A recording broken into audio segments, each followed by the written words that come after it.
Hello everybody, Paul Rose here. Welcome to this overdue song surgery. Nice to see you. I hope you enjoy it. Stick around. There's quite a lot to get into on this. I put this track up a few weeks ago and it was very well received, and I thought, okay, song surgery. Obviously I'm going to do song surgeries of tracks that are well received rather than tracks that are not well received. And this is the project open here in Cubase, and it's quite basic, you know. It's just a few chord changes, key changes, but I spent a lot of time to try and make it rich, and I think looking at this might shine a bit of light that the YouTube video doesn't do it justice, you know. The CD version, I think this will be coming out on CD, MP3 later in the year, a few months time, and you maybe hear some of this stuff a little bit clearer when you haven't got the visual distraction of YouTube, blah blah blah blah blah blah blah. Okay, so what we have here is the first guitar is in the center.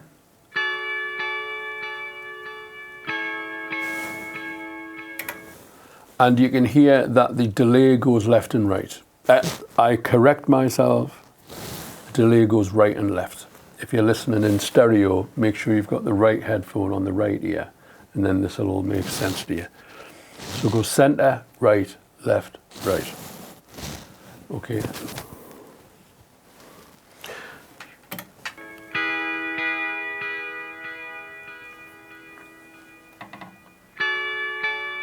And then a second guitar comes in, playing the same chords an octave below, but the delay on this goes center, left, right, rather than right, left. So they stack. That's the idea. So you get the two chords on top of each other. There's the low chords, there's the high chords. Same chords, just an octave above. And the delay of one goes to the right, and the delay of the other one goes to the left. So you get center, and then you see.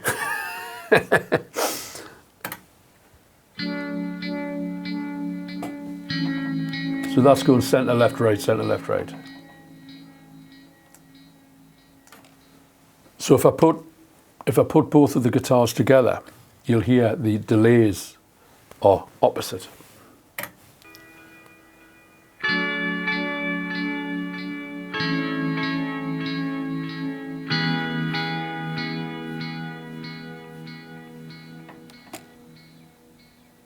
Yeah, so they're harmonizing with each other.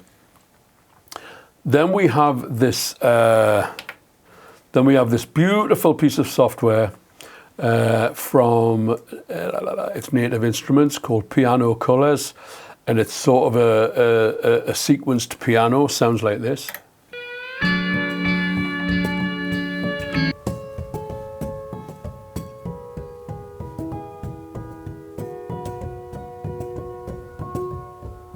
Yeah. Very nice. Native Instruments are excellent. No, I am not sponsored.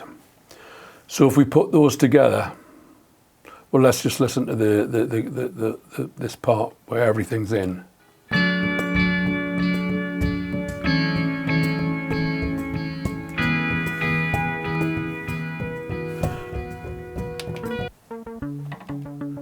And then we have this bass part comes in.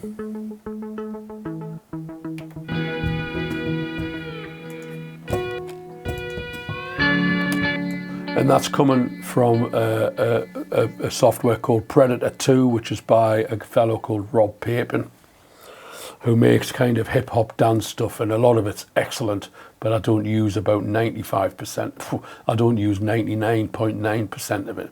I just have a few. When you hear these moving things in my music, it's usually come from Rob Papin. And, you know, so when we have the piano and the guitars and the sequenced bass synth, it sounds like this. turn the bass up there.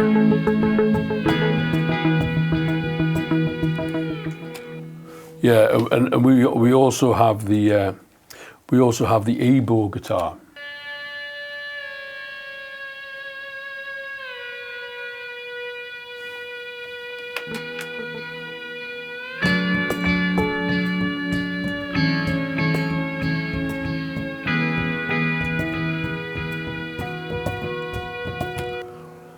So that's what's going on in the introduction, and that kind of goes all the way through, come and go, off and on. Now, I guess the next thing we should look at, which is nice, is the drums.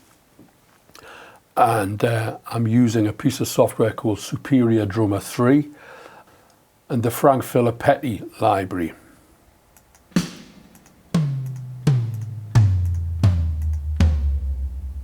Listen to the ring on that.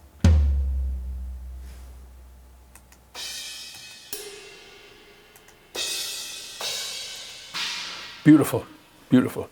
So this MIDI file comes from a library called Yurt Rock, Y-U-R-T, Yurt Rock.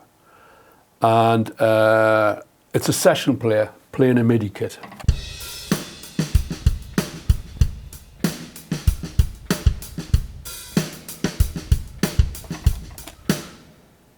I've got a bit of reinforcement going on here, a second snare drum, and that's coming from the Stephen Slate library. It's just the snare drum of the Stephen Slate library. If I go back to that, you can see all of the other kit pieces are switched off. So I'm basically reinforcing the snare kit, the snare of the Superior 3.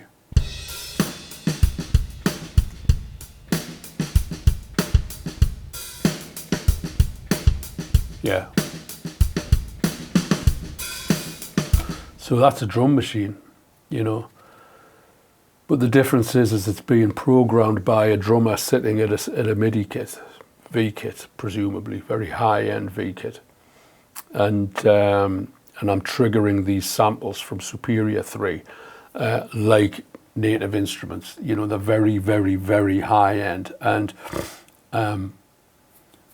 for those of you who do or don't understand this, in the old days when you used to have a sampler, you would sample a snare drum. Well, I mean, in the very early days, it was like it was an imitation of a drum, and you'd hit it, and it was awful.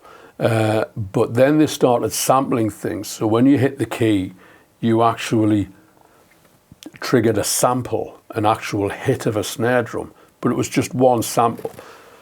So no matter how hard or soft you hit the key, it was always the same sample, either louder or quieter, depending on how hard or soft you hit the key. Now, things have moved on so far, but basically what you've got is you've got a multitude of samples of every kit piece. And the guy in the studio has sat there all day, and he hits the snare drum very lightly, and then a bit harder, and then a bit harder, and then harder and harder and harder and harder and harder.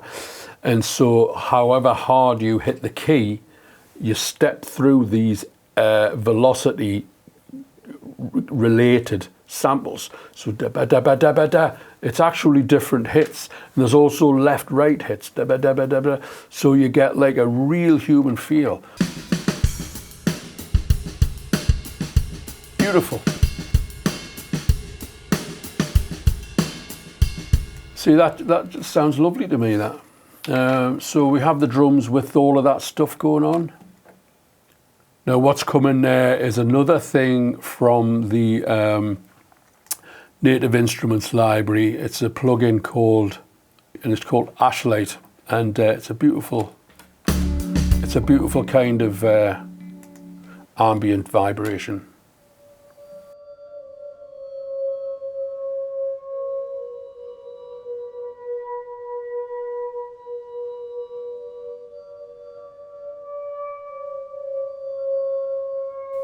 So let's listen to that with everything.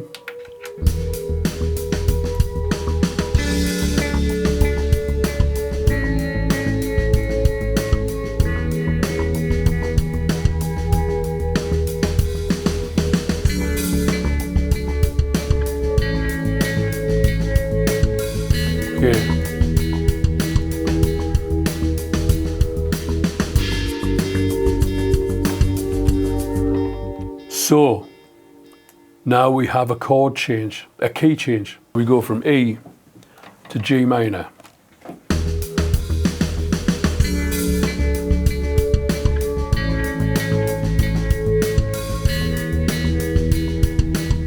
Two, three,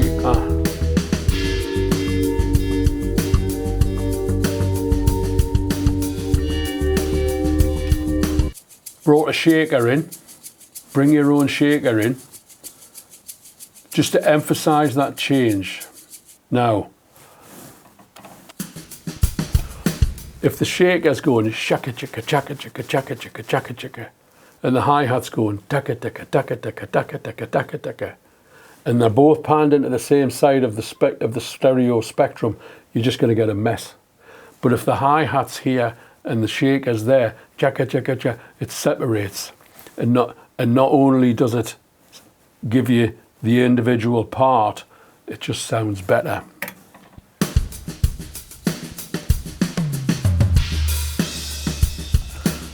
Back to the point I was making before about having these programmed, these MIDI drums.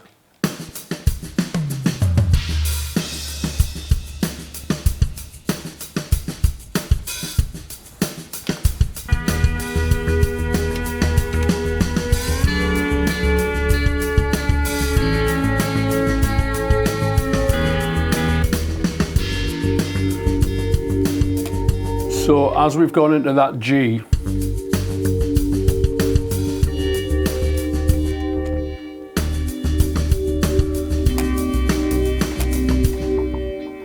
the E bow comes back in. Goes back to the original E, and then the E bow joins us again.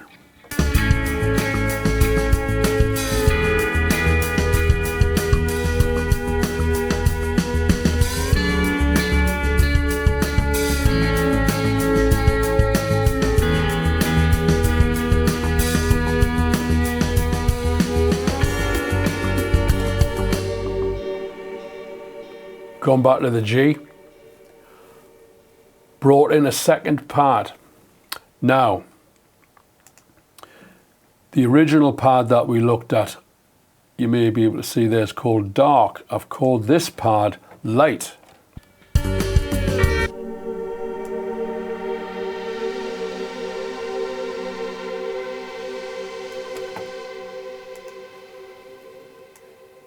So, we've got the two sounds here.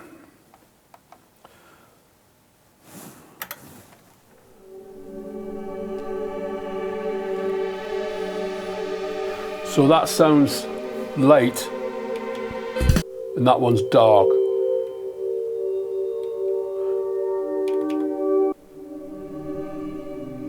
Let's put them both together.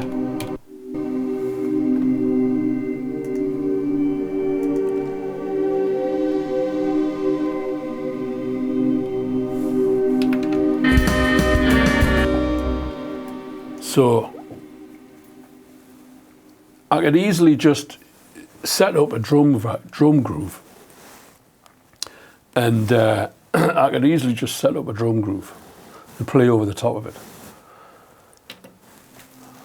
But you see, that's not interesting enough for me. I've said this before and I'll say it again.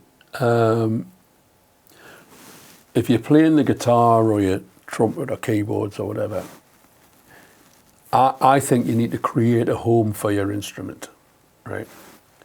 And just blowing over the top of a drum machine, for me, that doesn't do the trick.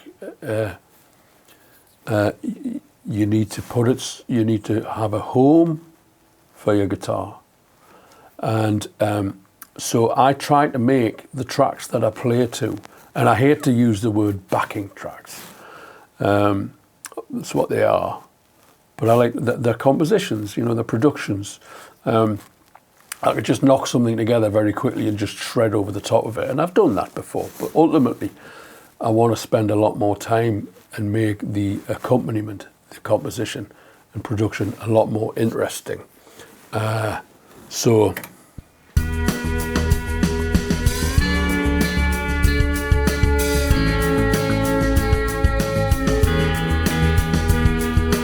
going to go back to the G.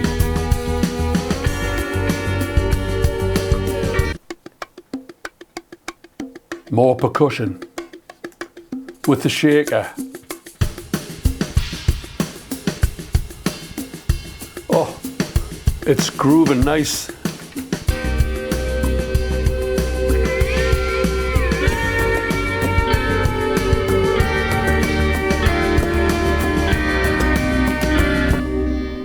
And then we have this descending melody comes in. And first of all comes in with the ebow, a different ebow.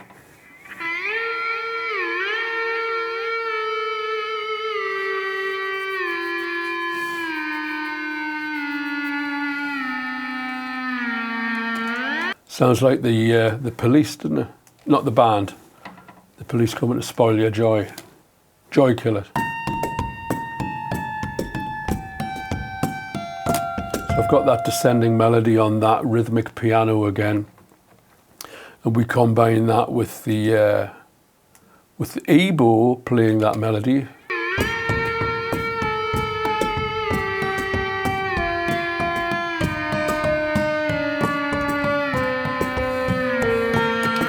Okay, so like I said, there's quite a lot going on in this one. We've also got this, what's going on here now?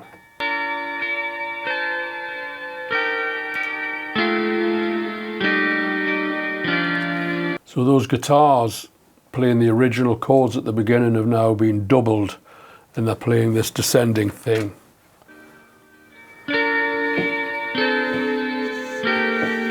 Lots of reverb.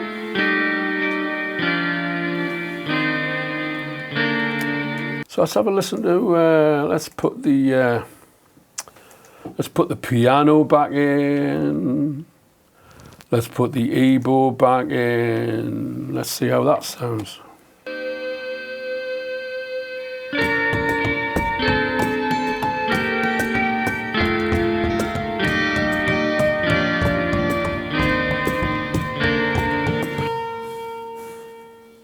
There is actually another ebow in here, which is playing some kind of complementary thing. I can't remember what everything did.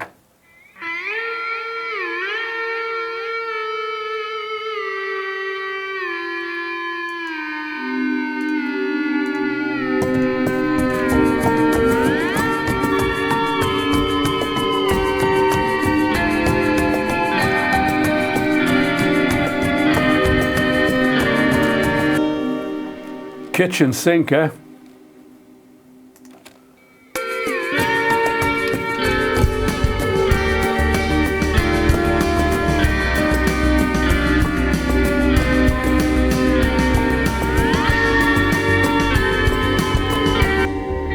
Second ebow comes in, plays a harmony above the top.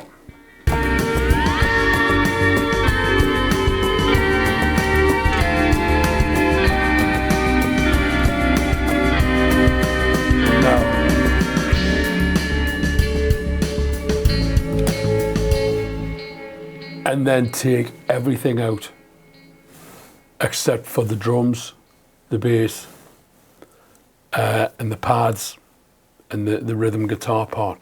So it's everything's stripped away, and I think that when you do this, it has an inverted effect in a strange kind of way that when you add something, you have the effect of something being added, like we've just established here with congas, ebows, extra synthesizer pads, this, that, and the other, and you're adding and you're adding and you're adding. Now you can actually take things away, and in the space, you're adding space. So it's kind of inverted that when the space appears, although you've taken things out, it sounds like you've added, because you've added space. Do you see what I mean?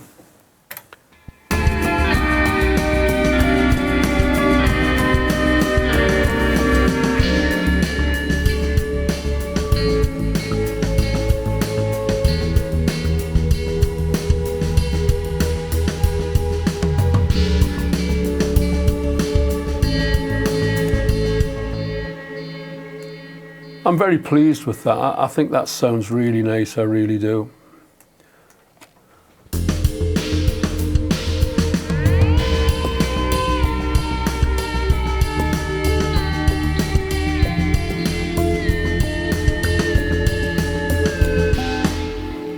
So that's kind of it. It goes to the end doing that. Bits come, bits go. Nothing else comes in that we haven't already looked at. And I like that. I like that. What have we got here?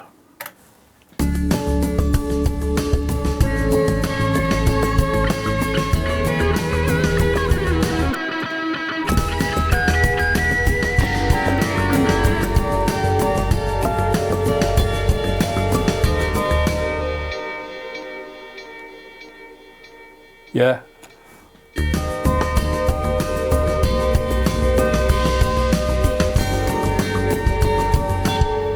We'll look at the lead guitar in a second,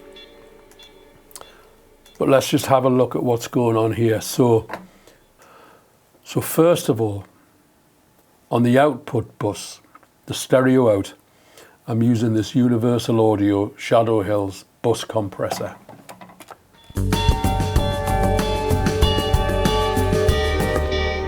Now, I hope you can see that this meter here is just going back a little bit.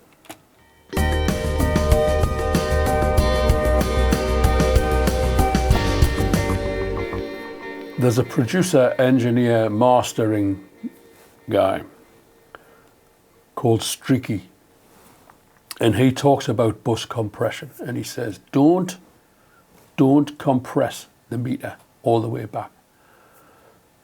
So I take his advice, and you can see that meter, where it's going back is where the volume's being pushed back because of the compression.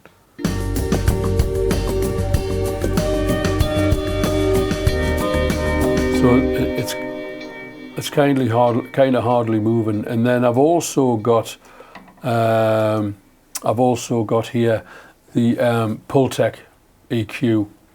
And as you can see, I've got the boost on 2 and I've got the attenuation on 2. Now, some of you may know how that works, the boost and attenuation. If you boost and you attenuate the low end, it boosts the low end, but it kind of pulls down the low mid, so it cleans it up a little bit.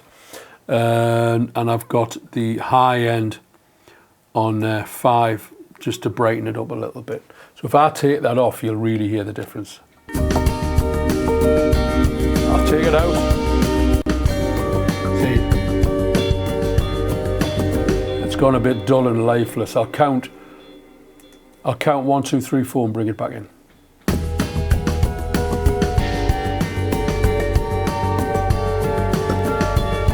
1, 2, it's coming back in.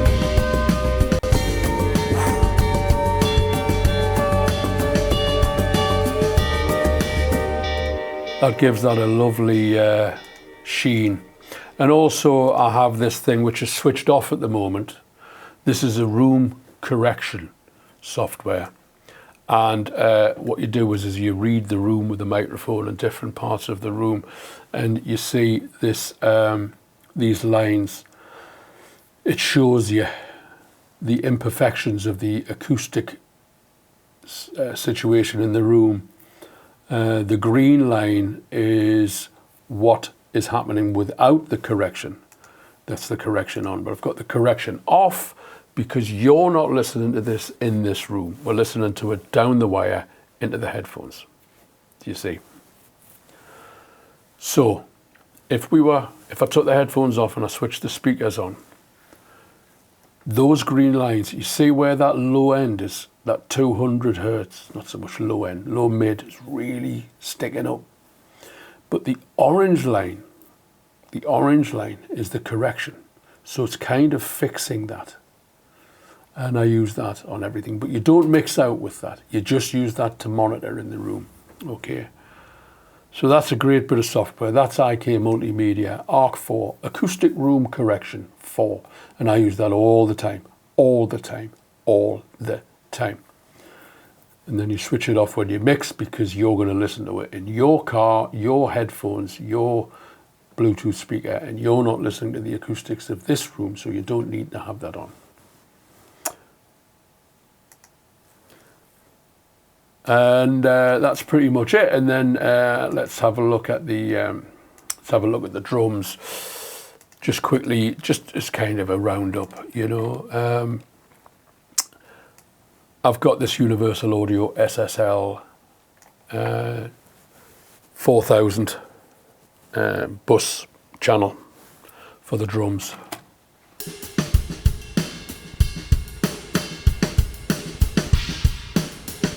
Lovely.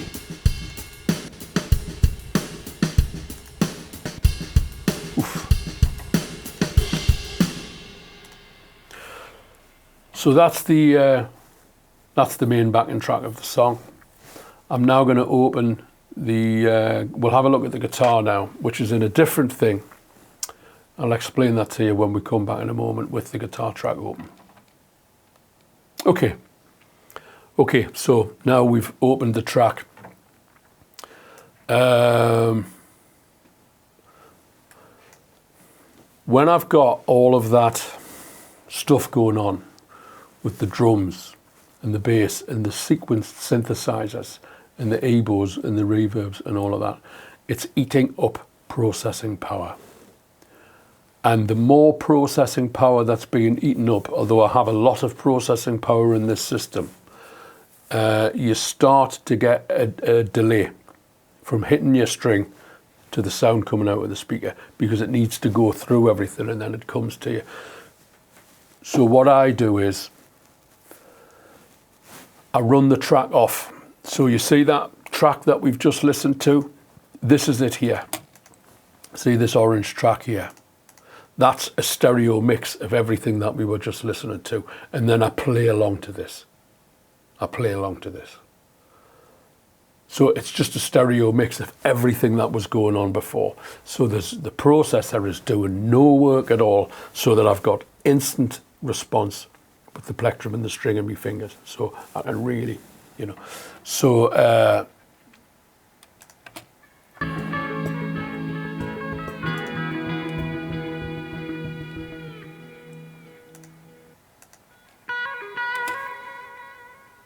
lot of delay on there. So this is how I've done the guitar on this. For those of you interested in how I do the guitars, I'm using like a Fender. I don't know what this is. This is like a generic Fender amp from IK Multimedia, American Tube, clean one. Is it a twin? Is it a Vibro Lux? What is it? You tell me. But the bass is on 5, the middle's on 5, the treble's on 5, and the presence is on 5. Those of you who know me, if you've got to do this with your amp controls to try and find the right sound, it's either the wrong amp for you or it's not a good amp, and you got to get another amp. Because it's the wrong amp for you or it's not a good amp. If you're wildly making these crazy adjustments, and I've found that all of the amps that I like, apart from the Marshall, I'll tell you in a second, apart from the Marshall, like with the Blue amp, with Sir amps, with every kind of amp that I use, I always find that what suits my ear is more or less the bass, the middle, and the treble, and the presence is around in the center. It's around 5. It's in the middle. I'm not killing it and I'm not boosting it. Marshalls have a very bright, brittle sound in the high end if you don't know how to handle them. And so I will turn the treble on a Marshall down to like 1 or 2. Always. That's not because it's a bad amp or it's the wrong amp for me. It's because that's the voice of Marshall. And so I use Marshalls all the time and I love them. But the old ones are very bright, and I also cut off the bright cap. That's another story. Maybe I'll link the video to the bright cap. So I'm using this Fender, amp, and I'm using a decomp compressor. Everything's in the middle. Seymour Duncan Power Grid overdrive. Everything's in the middle. That Univibe is off. Unimportant. Overscream. Unimportant. Okay. So a bit of compression and a bit of overdrive through the Fender Twin. I'm going through a 410 vintage Fender. See, that looks like a combo, but it isn't. The top of this amp's got nothing to do with it. It's just the speaker configuration. Okay. Yeah. So I'm using like a 410 there. And then I've got digital reverb. Now I've put a lot of reverb on this. See, I don't even, I just don't know what I'm doing, ladies and gentlemen. I'm using the UAD AMT 250 reverb. Oh my word. Oh my goodness gracious, madam. And I am using, what else am I using? The Waves, and I'm using the Waves Super Tap Ping Pong Delay.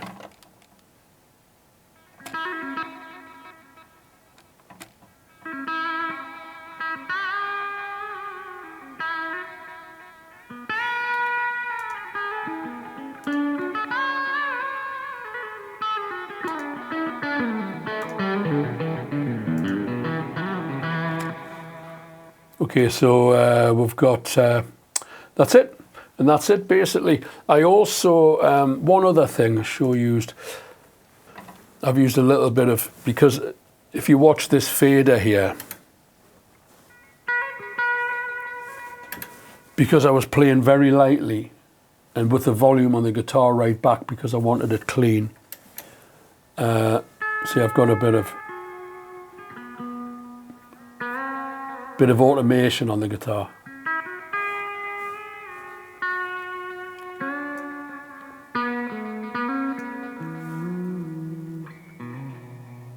So that's, see, as I've started to play a little bit harder there, you see this drop back.